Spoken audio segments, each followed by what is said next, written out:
大和田，你想問我啲咩？聽講你調查緊分行做假賬嘅事喎，係啊，冇錯。你有冇證據啊？乜你唔知道有人向銀行嘅內部告發？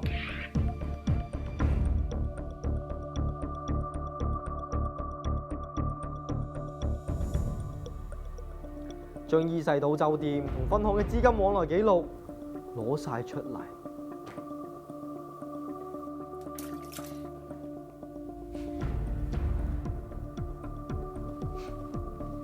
你以為濕咗文件我就拎唔走咩？只要我將佢放入雪櫃，再揾硬嘢擲住佢，攞翻出嚟，新嘅一樣。點解會咁㗎？因為紙係纖維，濕咗水會膨脹，經過擠壓形成皺摺。